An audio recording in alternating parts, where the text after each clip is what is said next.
Olá, muito boa tarde, seja bem-vindo a mais uma edição do Brasil Urgente Minas, nesta quinta-feira. E claro, você sabe, a gente sempre gosta de abrir o programa aqui com um bom astral, né? Brincando um pouquinho, repercutindo aí as últimas coisas que foram faladas na Kátia Fonseca. Mas infelizmente, nessa última semana, a gente não tem conseguido sorrir, né? E nem teremos motivos para isso, porque é claro que o programa de hoje é mais uma vez especial aí sobre essa tragédia da cidade de Brumadinho. Olha só, no programa de hoje nós vamos te mostrar um pouco sobre o 7º dia, olha só, em 7º dia já de buscas após o rompimento da barragem da Vale em Brumadinho. Até o momento, as autoridades já confirmaram 99 mortos, é isso mesmo, quase 100.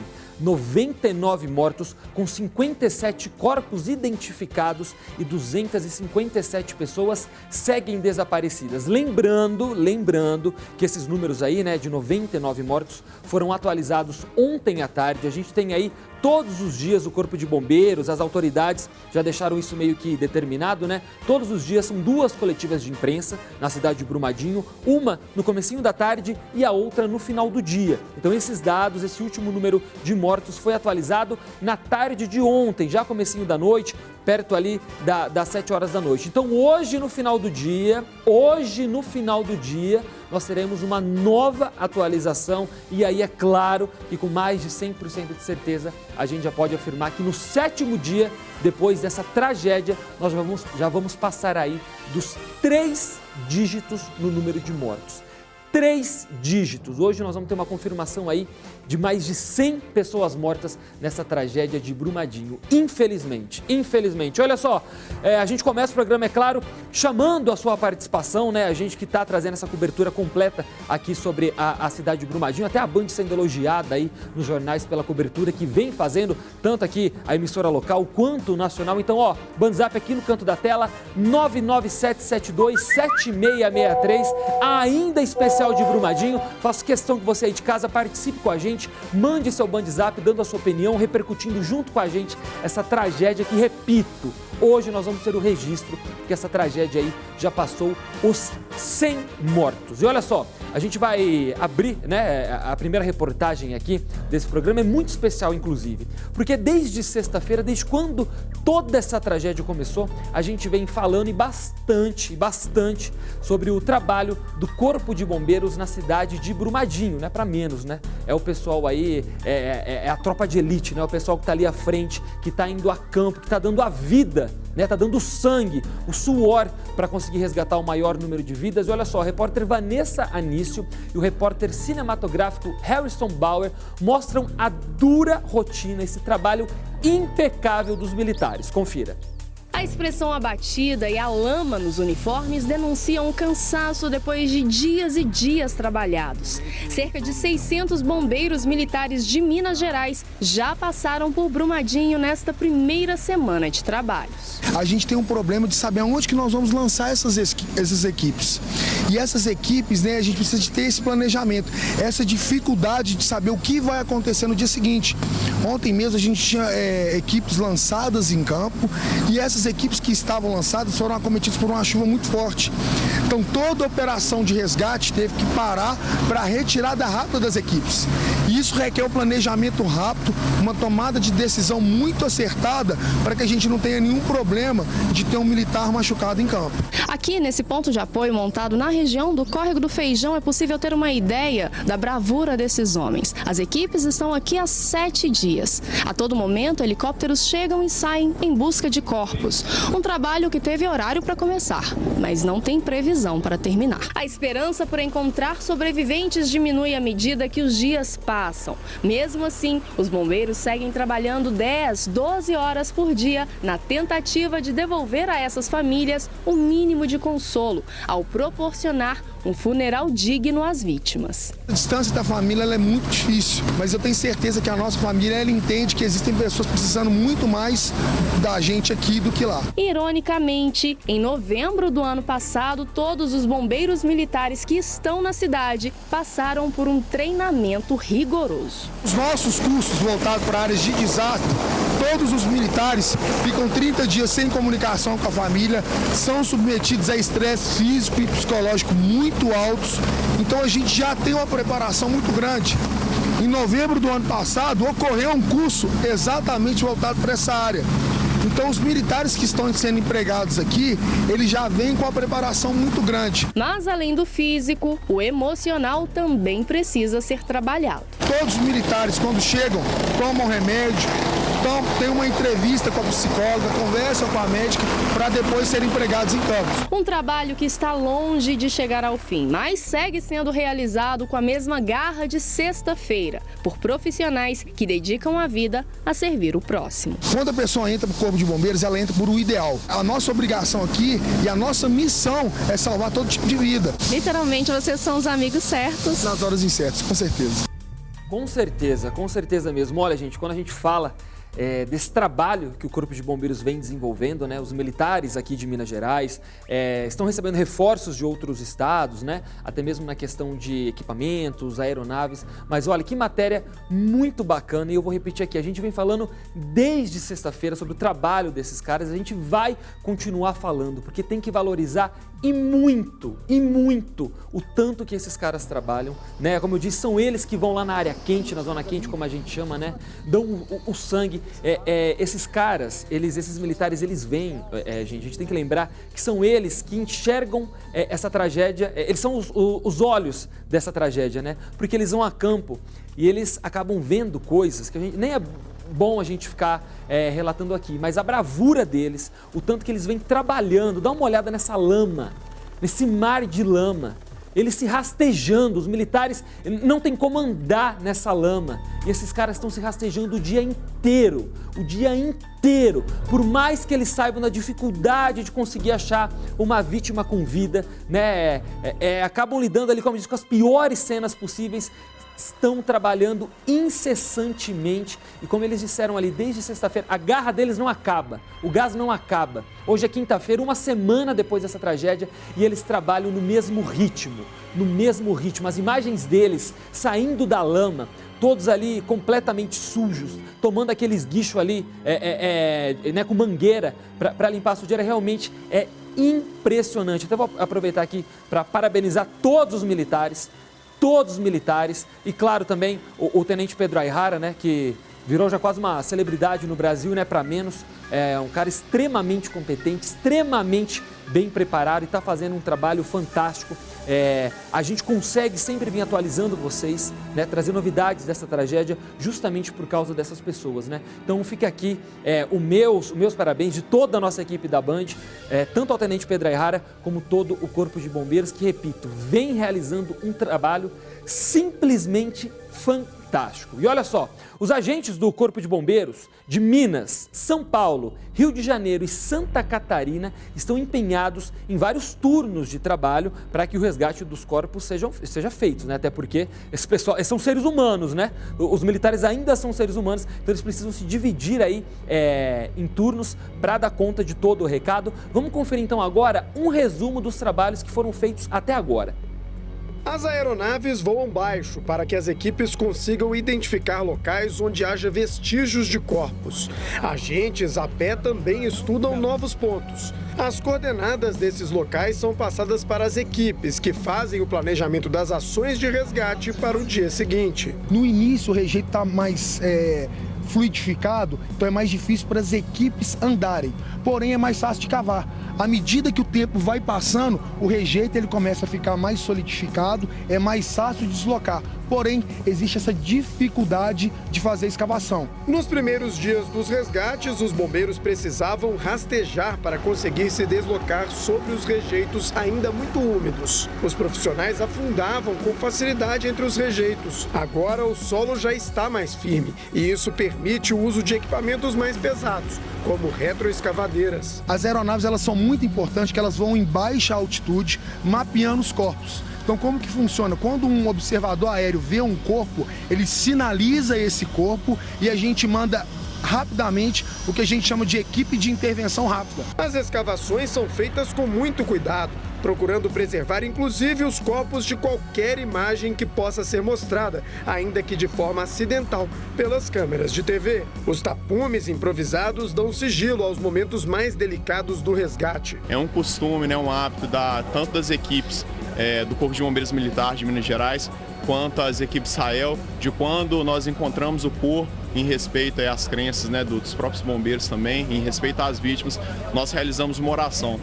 Nesse caso, como estávamos atuando em equipes conjuntas e existia uma diferença de religião, no intuito de atingirmos um momento que congregasse a todos, ao invés de fazermos uma oração, optamos juntos para cada corpo encontrado realizarmos 1 minuto de silêncio com as nossas equipes. Como os corpos ou segmentos de corpos já estão sendo encontrados em avançado estado de decomposição, as equipes do Instituto Médico Legal usam roupas especiais e máscaras. Segundo o Corpo de Bombeiros, as chances de encontrar novos sobreviventes são menores a cada dia. A partir de hoje, a gente trabalha com a chance diminuindo para praticamente zero. Os protocolos internacionais, principalmente os utilizados pela ONU e os utilizados pelos israelenses, tratam de que até 7 dias a gente poderia encontrar com uma chance mínima de sobrevivência. A ajuda dos cães está sendo primordial para a localização dos corpos. Os animais são treinados por vários anos para conseguir sair com as equipes de campo. Alguns deles acompanham as equipes mineiras, mas também tem os que vieram de São Paulo e de Santa Catarina. Os cães, eles estão com uma efetividade muito grande, tanto os cães de Israel quanto os cães do Espírito Santo. Chegou uma equipe de São Paulo hoje. O cão, ele tem uma precisão muito grande, então ele facilita as equipes de bombeiro. Muitas vezes a nossa movimentação no terreno é dificultada por conta da fluidificação da lama. Os cães, eles conseguem se movimentar mais rápido e sinalizar para as equipes.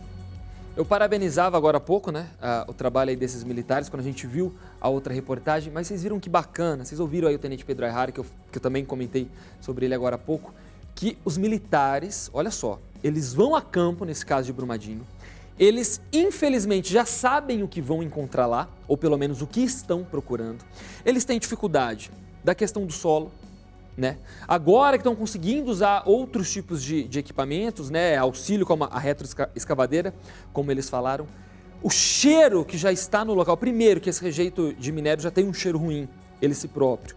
Hoje estava lendo sobre isso, o cheiro no local já é muito forte e eles não perdem a sensibilidade. É impressionante. Você ouviu o Pedro Aihara falando aí? Eles estão realizando 1 minuto de silêncio para cada corpo que encontra o local. Ou seja, além do trabalho fantástico, incansável que eles fazem, eles ainda não perdem o lado humano. A cada corpo encontrado, o que para muita gente poderia só representar um corpo, até porque às vezes, muitos deles ali não têm parentes, não têm conhecidos, estão só trabalhando. Eles têm a sensibilidade, de primeiro, tampar para que nenhuma câmera filme, até porque não há necessidade da gente mostrar isso. Então eles fazem isso com o maior cuidado possível e ainda realizam 1 minuto de silêncio. É realmente para a gente ficar falando aqui o dia inteiro de como trabalha o Corpo de Bombeiros. É um respeito à vida, um respeito ao ser humano de uma maneira incrível. De novo, meus parabéns aí para toda a corporação, que vem fazendo um trabalho incrível e como é bacana a gente poder acompanhar e mostrar isso aqui para vocês. Diante de tanta tragédia, quando a gente traz alguma coisa boa assim, realmente deixa a gente muito orgulhoso. E olha só, a missão dos israelenses, polêmica missão dos israelenses, que dividiu tantas opiniões em redes sociais, em Brumadinho, terminou hoje. Os 136 militares deixaram o Brasil no final da tarde, eles vão deixar o Brasil hoje, no final da tarde de hoje. Já aqui na capital, a tropa recebeu uma homenagem do Corpo de Bombeiros em agradecimento pelos trabalhos. Eles atuaram nos resgates, principalmente nas áreas próximas ao refeitório da Vale e também onde foi encontrado um ônibus com várias vítimas. A delegação havia chegado a Minas Gerais no último domingo e começou o trabalho de campo na segunda-feira. Eles contaram com o apoio de 6 cães farejadores e 16 toneladas de equipamentos de alta tecnologia. De acordo com as autoridades brasileiras, a contribuição dos militares israelenses foi muito importante para os primeiros dias de operação e a missão deles chegou ao fim com sucesso. Segundo o balanço, eles resgataram 35 corpos. Vou repetir aqui, realmente foi muito polêmico, né, essa chegada dos israelenses. E a principal polêmica, a que foi mais levantada aí foi a questão dos equipamentos, que essas 16 toneladas de equipamentos não teriam finalidade, esses equipamentos não conseguiriam ajudar os resgates aí dos militares. Mas na verdade, né, a gente foi apurar, a gente acompanhou aí algumas declarações do Pedro Ayrara, né, do tenente Pedro Ayrara, e aí ficou bem explicado que os equipamentos realmente, eles precisaram ser adaptados, passaram por algumas adaptações e foram usados, como a gente falou aqui agora no balanço, ajudou a resgatar pelo menos 35 corpos. Então, é claro, pode existir, gente, não estamos falando aqui que não possa existir. Pode existir um lado político, pode existir algum interesse por trás disso. Aqui ninguém descarta uma possibilidade, não. A gente sabe que isso realmente existe. Mas, diante uma circunstância como essa, uma tragédia desse tamanho, que a cada dia que passa vai ficando maior, qualquer ajuda é bem-vinda. E essa ajuda, pelo menos na minha visão, mesmo que rápida, porque começaram a trabalhar segunda, hoje já estão, né, de saída do Brasil, foi muito bem-vinda. Ajudar a resgatar 35 corpos e se eles tivessem ajudado a resgatar um corpo só que fosse, já era uma família pelo menos mais tranquila, uma família que pôde dar dignidade, né, ter a dignidade de velar e enterrar seu ente querido. Então, fica aqui particularmente os meus parabéns ao pessoal de Israel que veio, cumpriu a sua missão, né, fizeram um acordo aí com o presidente Jair Bolsonaro, vieram, ajudaram e agora então voltam para Israel com um saldo de uma ajuda de 35 corpos resgatados. Agora vamos dar continuidade aqui no Brasil Urgente Minas, agora 4h16, 4h16, olha só. Para agilizar e otimizar os trabalhos de resgate, Brumadinho recebe reforços a todo o momento. Enquanto os dias passam, morar em uma área atingida pelo mar de lama se torna um desafio diário. E olha, gente, realmente são vários desafios, viu? Para o pessoal que sobreviveu, que respira lá, que mora naquela região, realmente depois da tragédia são desafios diários que eles vêm enfrentando. Ainda mais em meio a todo esse caos, né, por buscas de desaparecidos e a esperança que o pessoal não perde de ainda encontrar alguém com vida. O Diogo Ramalho vai contar um pouquinho dessas histórias aí pra gente. Tiago é morador de uma das áreas mais afetadas pelo rompimento da barragem, o bairro Parque da Cachoeira, em Brumadinho. Segundo ele, cerca de 15 casas foram arrastadas com a força da lama e o cenário agora é de destruição e tristeza. O bairro tem um cemitério a céu aberto, aquele rejeito diz que tem cheiro de material em decomposição, está todo mundo com medo de morar lá, os moradores estão com medo, foi o bairro realmente mais atingido após a tragédia, né? Ainda de acordo com o Tiago, 3 vizinhos estão entre os desaparecidos. Ontem, a situação ficou insustentável após a forte chuva que caiu no período da tarde.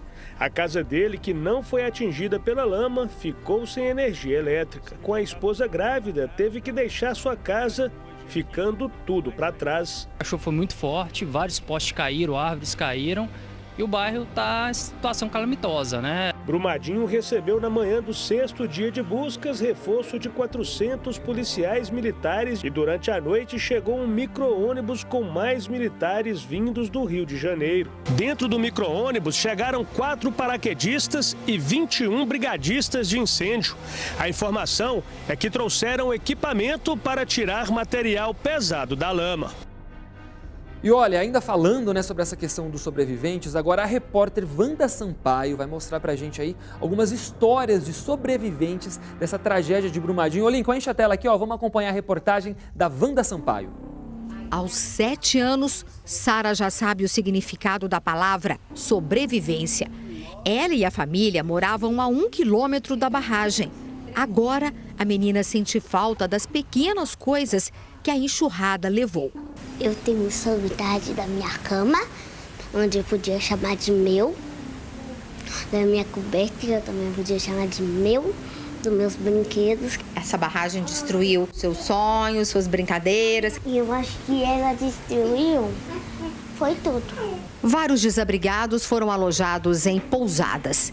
Essa família, que tinha uma casa com 5 cômodos e uma varanda, agora passa o dia no quarto. Difícil para todo mundo, especialmente para as crianças e para Lígia, que está grávida de 3 meses. Todos eles estavam em casa no momento do desastre.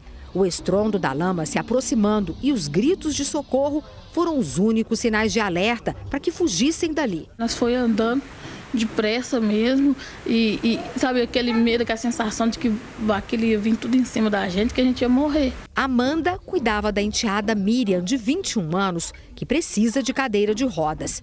As duas ficaram presas em casa à espera do resgate dos bombeiros. Ela é pesada, né? Para carregar. Aí meu marido chegou de trator e falou assim: Amanda, corre, corre.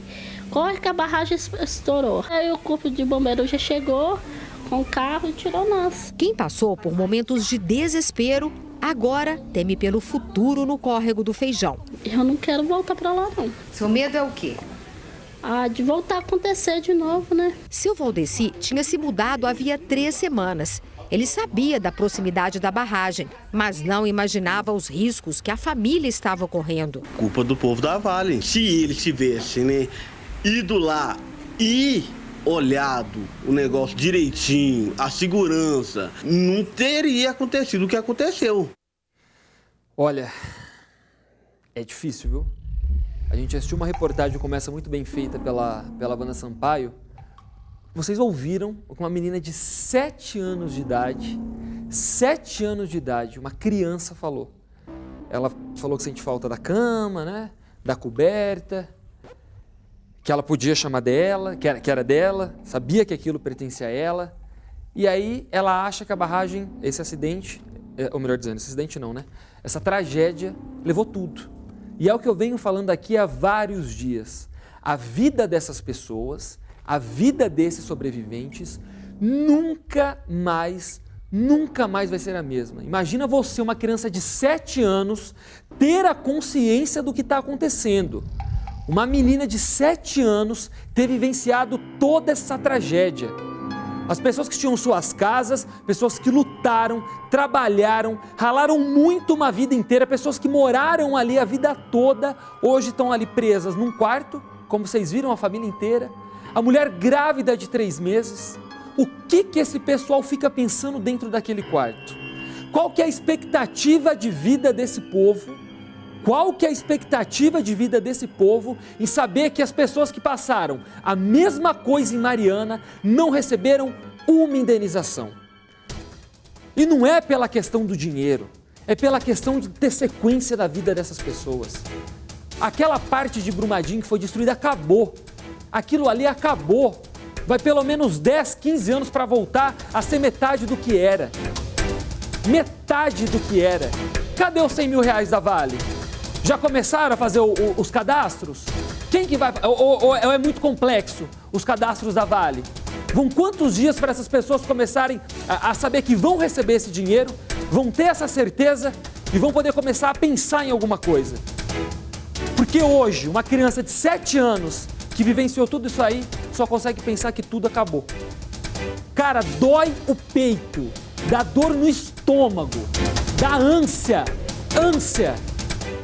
Então dá de parar de falar, de ouvir uma coisa como essa. É de cortar o coração. Mas a minha indignação, será que corta só o meu coração, o seu aí de casa, tá ouvindo? Será que o do presidente da Vale também fica cortado? Hein? Será que o pessoal que sabia dos riscos das barragens, né, dessa barragem que estava inativa há 3 anos, também fica chateado quando ouve isso? Será que fica? Agora tá todo mundo lamentando, né? Agora, né? E quando essa menina crescer, o que ela vai contar para os filhos dela, para os netos? Essas imagens, que você viu eles falando que só ouviram o barulho da lama descendo, e os gritos.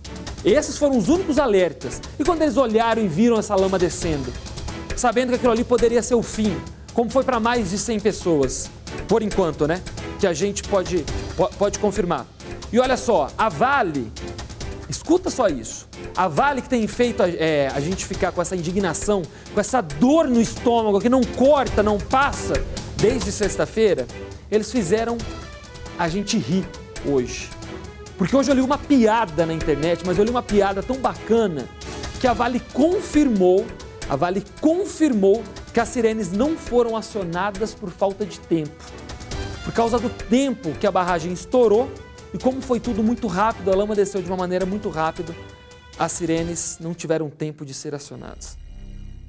Vocês estão de sacanagem, né? Vocês gostam de brincar com a nossa cara. Ou não é possível. Não é possível. Vocês acharam o quê? Que ia criar um buraquinho? Que a lama ia descer calmamente, esperando todo mundo correr? Vocês, na maior paciência do mundo, se preocuparem em acionar a campainha? Vocês estão de sacanagem.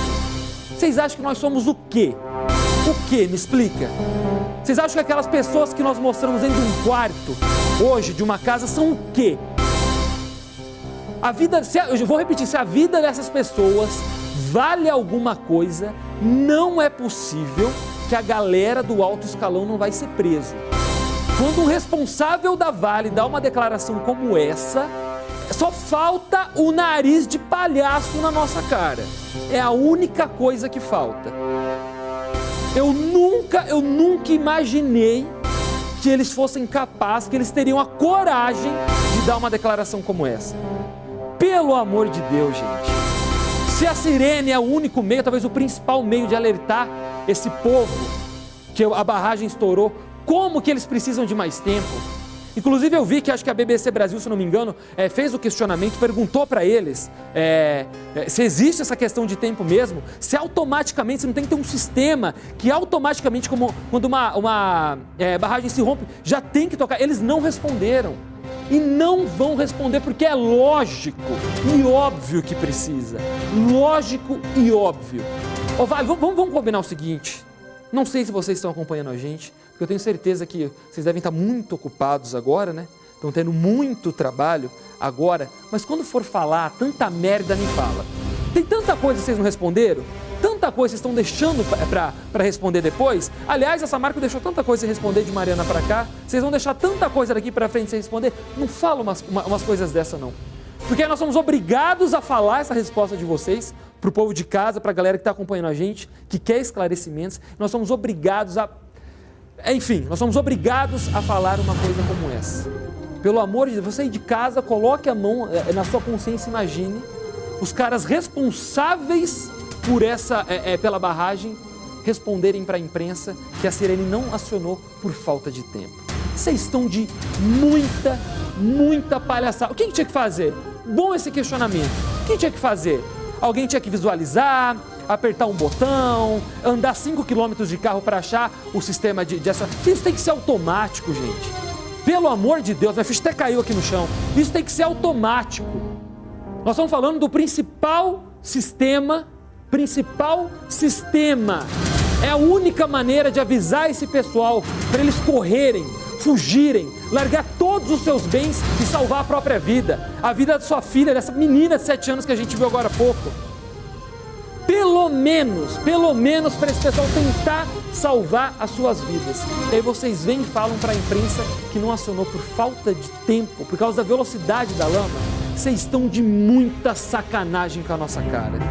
Muita sacanagem com a nossa cara. Mas eu disse, vou repetir rapidamente aqui enquanto a gente está cobrando para a gente passar no próximo assunto. Nós vamos acompanhar fielmente, todos os dias, tudo que a justiça brasileira vai fazer com vocês. Não é possível que essa história vai ficar assim. Não é possível que só 5 engenheiros vão parar atrás das grades. Se esses caras resolverem falar tudo que sabem, que a gente tem um pouquinho da noção do que eles sabem, eu ainda consigo acreditar que o Everton, né, que já vai ter voltado aqui a apresentação do Brasil Urgente, vai trazer boas notícias e a gente vai lembrar com mais humor ainda dessa declaração da Vale de hoje. Com certeza. Agora, olha só, vamos mudar um pouquinho de assunto agora, porque nós vamos falar que neste momento delicado de acompanhamento das buscas e, eventualmente, receber a triste confirmação de uma morte, os familiares precisam de amparo e muito amparo psicológico. E olha só que bacana, voluntários do Conselho Regional de Psicologia estão em Brumadinho para estender, melhor dizendo, a mão a quem mais precisa. A Vanessa Anísio traz uma reportagem bem bacana sobre isso, confira. Cristiane não pensou 2 vezes. Assim que soube do acidente em Brumadinho, se voluntariou para ir à cidade ajudar famílias de vítimas da tragédia. Então, eu sou uma profissional da saúde mental, né, do SUS, sou uma profissional do SUS e imediatamente quando as coisas começaram a acontecer, eu já me coloquei à disposição. porque eu trabalho, né, com serviço de urgência de saúde mental. E aí o CRP abriu, então, né, o cadastro para profissionais e eu me cadastrei e fui chamada.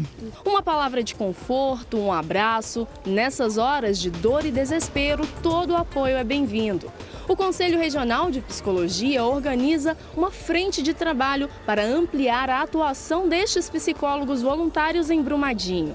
Mais de 200 profissionais se candidataram. A seleção ela está acontecendo através de um cadastramento e os critérios são que o profissional e a profissional tenham experiência, né, na rede pública, em políticas públicas de saúde, da assistência social, considerando que neste momento a gente precisa de profissionais que tenham já uma expertise. Além do apoio psicológico, na Estação do Conhecimento em Brumadinho, as famílias também contam com auxílio jurídico.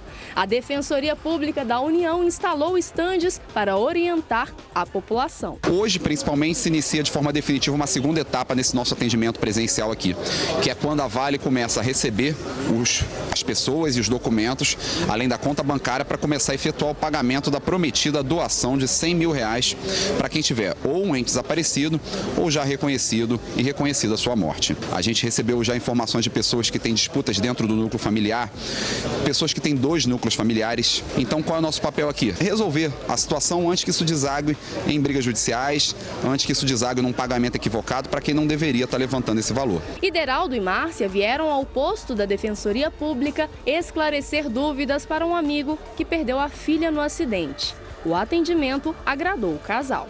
Essencial, né? Porque essa preocupação que eu estou tendo, né? Várias pessoas estão tendo. Até a gente mesmo que não tem algum parente ligado direto, a gente também está sofrendo e a gente tem dúvida também para ajudar as pessoas. Essencial, essa palavra, esse senhor resumiu essa reportagem de uma maneira incrível, essencial. Nós parabenizamos agora há pouco o Corpo de Bombeiros e vale a gente parabenizar também esses voluntários que estão fazendo um trabalho muito bacana. Voluntários, viu, gente? Pessoas que estão indo lá, estão ajudando. Nós acabamos focando aí essa matéria na questão dos psicólogos, né? As pessoas que estão dando um apoio psicológico, mas tem muito voluntário em vários setores ajudando o pessoal em Brumadinho e são notícias assim que faz a gente acreditar, continuar acreditando no ser humano. Parabéns, parabéns a todos os voluntários que estão lá, porque realmente o pessoal de Brumadinho está precisando e muito. Agora olha só, agora são 4 horas e 32 minutos, 4h32. Vamos fazer o seguinte, vamos fazer uma rápida pausa. Cris, o WhatsApp aqui, o WhatsApp rapidinho pro pessoal poder conferir aí, ó. Vai mandando seu WhatsApp, vai participando, 997-727663, manda sua mensagem, é coisa rápida, 3 minutinhos a gente volta e eu vou ler aí uns recados aí. Vamos continuar falando muito de Brumadinho, então manda sua mensagem que eu vou esperar. 3 minutinhos, a gente já volta.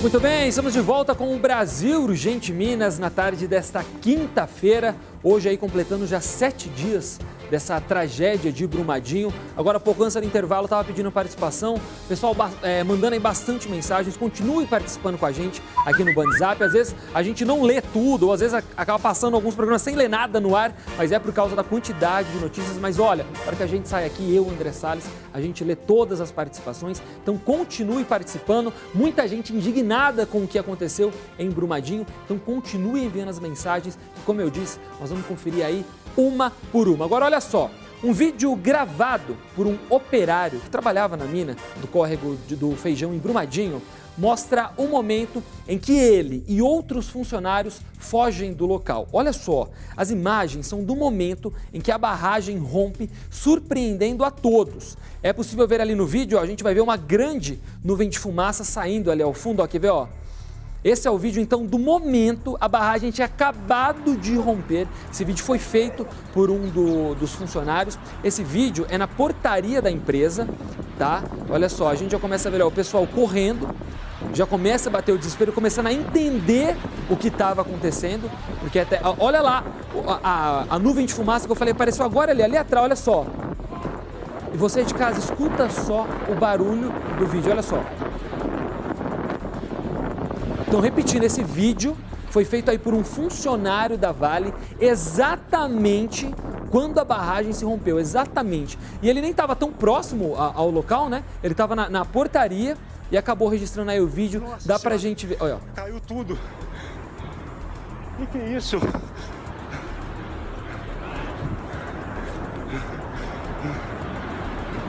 que está acontecendo?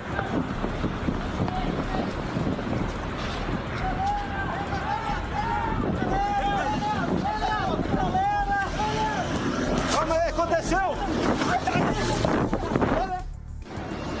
Impressionante, é assustador, a gente já está vendo o vídeo mais uma vez, mas esse final do vídeo é incrível. Preocupação, primeiro, entender realmente o que tinha acontecido, né? Vocês ouviram ali muita gente descendo, gritando, e aí já começa a preocupação com os colegas, porque as pessoas que trabalham no local como esse sabem da gravidade de algo como isso, né?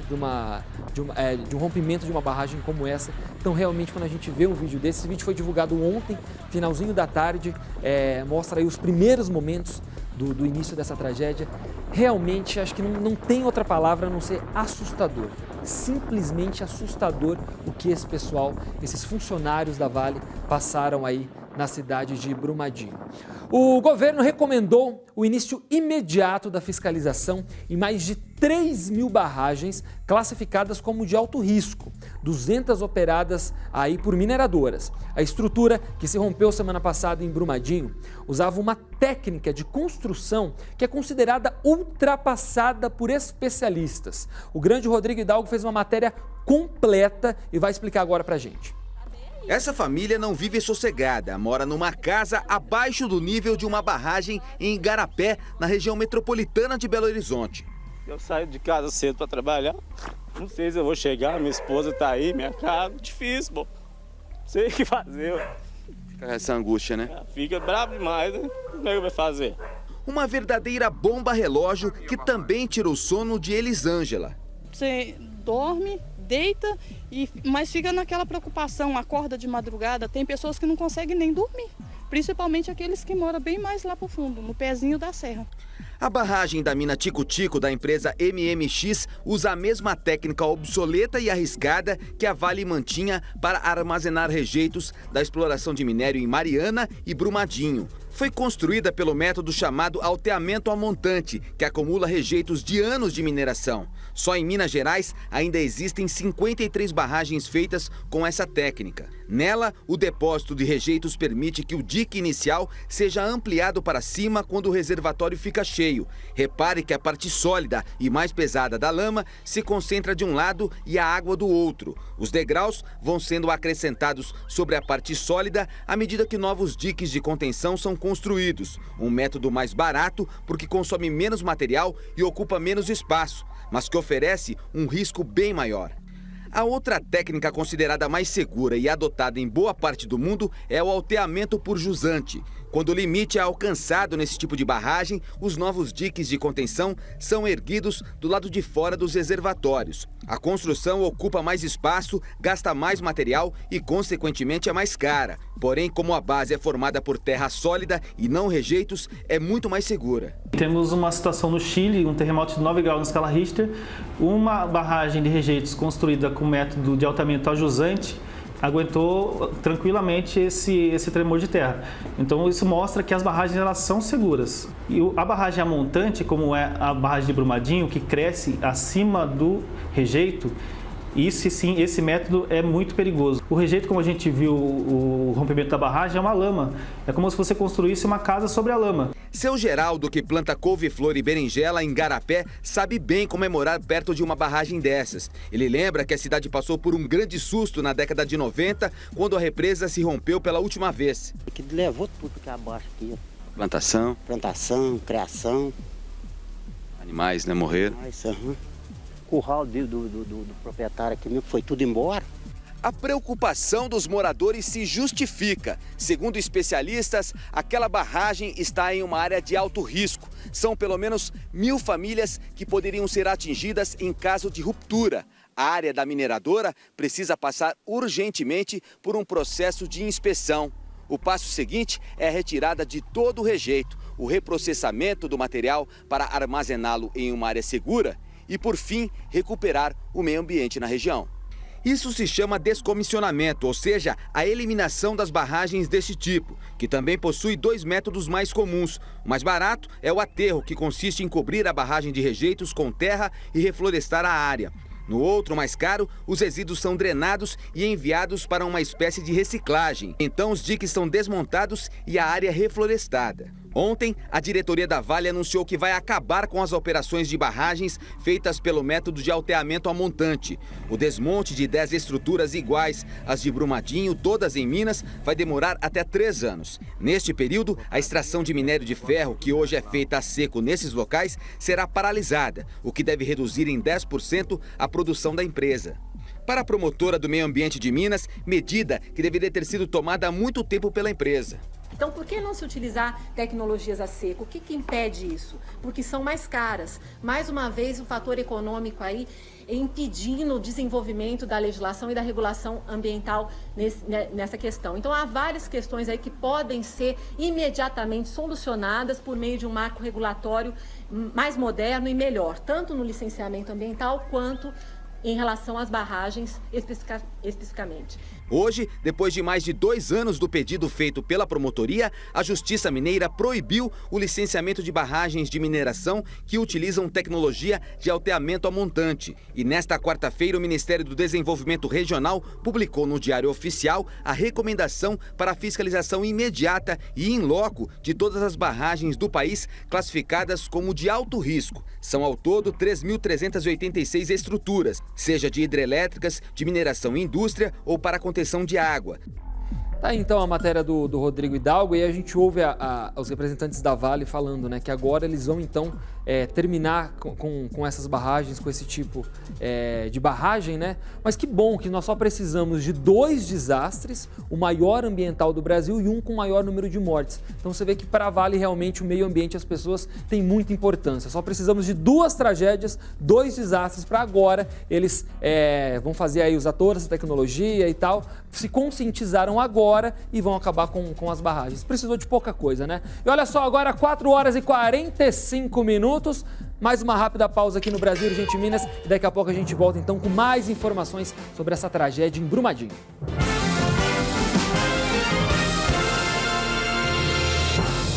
Muito bem, estamos de volta com o Brasil Urgente Minas, agora já encaminhando ali para a reta final, os últimos 10, 12 minutos do programa. E olha só, os resultados iniciais do monitoramento feito aí pelo governo de Minas no rio Paraopeba, após o rompimento da barragem da Mina do Feijão em Brumadinho, desde a confluência com o córrego Ferro Carvão até a cidade de Pará de Minas, apontam que a água apresenta riscos à saúde humana e animal e, portanto, a utilização dela para qualquer finalidade deve estar descartada até que a situação seja normalizada. O contato eventual com a água não causa risco de morte. Para manter o abastecimento, o governo do estado determinou à Vale que forneça água potável para as comunidades afetadas. Também foi suspensa a necessidade de emissão de autorização para perfuração de poços artesanais. Servidores da Secretaria de Agropecuária... Poços artesianos. Servidores da Secretaria de Agropecuária estão percorrendo a região de 20 municípios para dar orientações de não utilização da água destes cursos. Qualquer pessoa que tenha tido contato, gente, presta bem atenção, hein? Qualquer pessoa que tenha tido contato com a água bruta do rio Paraopeba ou ingerido alimentos que também tiveram este contato e apresentar náuseas, vômitos, coceira, diarreia, tonteira ou outros sintomas, deve procurar uma unidade de saúde. E a lama da mina Córrego do Feijão continua seguindo o rio abaixo e preocupa as comunidades ao longo do Paraopeba. Já estamos falando de 100 quilômetros longe do ponto de ruptura em Brumadinho. Hoje, a lama chegou à cidade de São José da Varginha, na região central de Minas Gerais, e o Marcelo Silveira traz aí uma reportagem sobre o assunto. Técnicos, geólogos e pesquisadores que fazem parte de comitês relacionados às bacias hidrográficas aqui no estado percorreram o leito do rio atingido pela lama. Eles recolhem amostras de água e solo para mapear o impacto do desastre na natureza. Se a gente fosse fazer uma escala de 1 a 10, você pode considerar que é 20, né? O nível de impacto, assim. Todo o sistema ecológico do curso d'água foi alterado. E alterado de uma forma que, inclusive, talvez não se recupere dentro de um espaço de tempo curto. Então, assim, para o sistema ecológico do curso d'água, simplesmente catastrófico. Esse material depositado é diferente do que esses produtores tinham, né? A gente tinha um solo nessas áreas das áreas de várzea, né? Normalmente é um solo de melhor qualidade, onde que deposita maior sedimento, que tem nutrientes. E com essa deposição da lama, que é um material basicamente de sílica e ferro, é um material que ele impede a infiltração de água no solo. À medida que ele vai secando, diminui os poros que você tem nesse material, então forma um encrustamento superficial. Então tem dificuldade para infiltração de água e penetração de raízes. Então, ou seja, a retomada das atividades agropecuárias, ela é muito mais difícil, né? Autoridades sanitárias e representantes de ONGs alertam para o risco de usar as águas atingidas pela onda de rejeitos. Bom, e acompanhando essa expedição aqui ao longo do leito do rio Paraopeba, a gente percebe o impacto ambiental causado pelo rompimento dessa barragem. Aqui a gente pode encontrar, vou pedir para o Anderson mostrar, vários peixes que acabaram morrendo por falta de oxigênio na água aqui do rio Paraopeba. Os pesquisadores ainda mostraram para a gente que peixes de grande porte e que têm a possibilidade de permanecer mais tempo na água sem oxigênio também não acabaram resistindo, como aquele ali à frente. Os pesquisadores ainda explicaram que a lama agora começa a se depositar às margens dos rios, como nesse trecho aqui onde nós estamos. Isso faz com que a lama perca velocidade e não deve atingir a bacia do Rio São Francisco. Mas, por precaução, 2 turbinas da hidrelétrica de Retiro de Baixo foram desligadas temporariamente. O rompimento da barragem na sexta-feira despejou 13 milhões de metros cúbicos de rejeitos de minério no córrego do Feijão. A lama percorreu 9 quilômetros até chegar ao rio Paraopeba, um dos mais importantes para a captação de água na região. No leito do rio, a lama já avançou por mais de 70 quilômetros, atingindo no trajeto Pará de Minas e a cidade de São José da Varginha. Foi estabelecido numa reunião agora cedo que a Vale será responsável pela entrega de água em qualidade potável para essas pessoas abaixo do rio Paraopeba. Hoje nós temos 22 pontos de captação monitorado pelo IGAM de águas não tratadas captadas no rio Paraopeba. O presidente do Comitê da Bacia Hidrográfica do Rio São Francisco tranquilizou a população ribeirinha. Ele acredita que os sedimentos da lama não vão chegar nem à represa de Três Marias, que é a hidrelétrica que já faz parte da Bacia do Velho Chico. A distância entre Brumadinho e a última barreira antes de chegar ao São Francisco, que é a hidrelétrica de Retiro Baixo, é muito grande, são quase 300 quilômetros. Está havendo um monitoramento em 47 estações, não é, diário da dissolução da pluma. Então é bem possível que quando finalmente tiver que verter para o Lago de Três Marias, e aí já é o Rio São Francisco, essa pluma, né, levando em consideração que não ocorra nada de diferente e que os dados atuais sejam confirmados, é possível que a chegada lá dessas águas não cause, evidentemente, um rebuliço, como é o caso aqui do primeiro trecho do Paraopeba.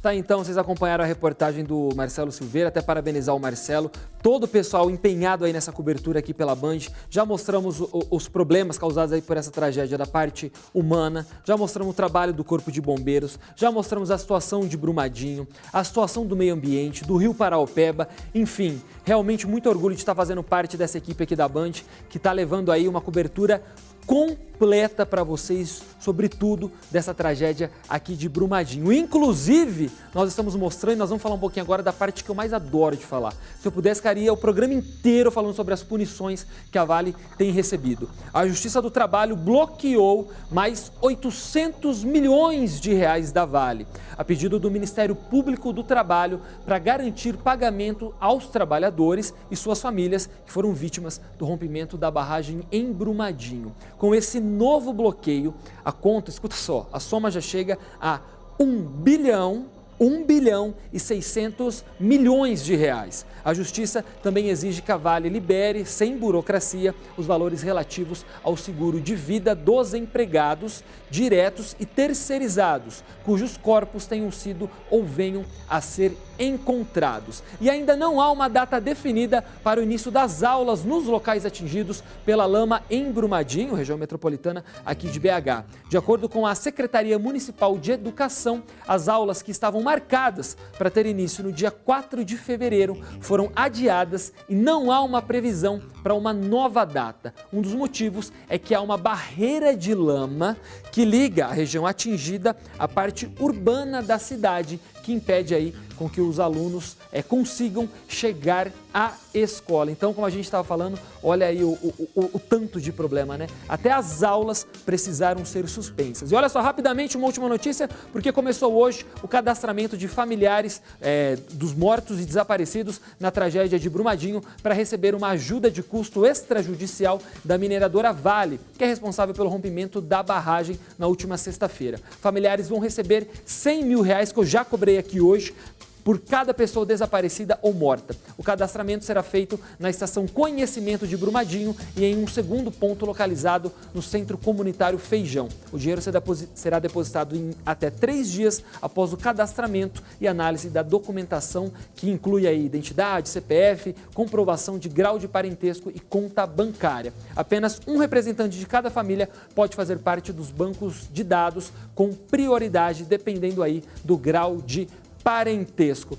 3 dias, hein? 3 dias. A gente vai continuar acompanhando para ver se essas famílias vão receber esses R$100 mil, que é o mínimo do mínimo que a Vale pode fazer. E olha só, estamos chegando então ao fim de mais um Brasil Urgente Minas. Quero agradecer a participação de todos vocês que ficaram aqui com a gente desde as 4 horas da tarde. Amanhã nós estamos de volta e agora você fica com o Joel da Té. Um abraço e até amanhã.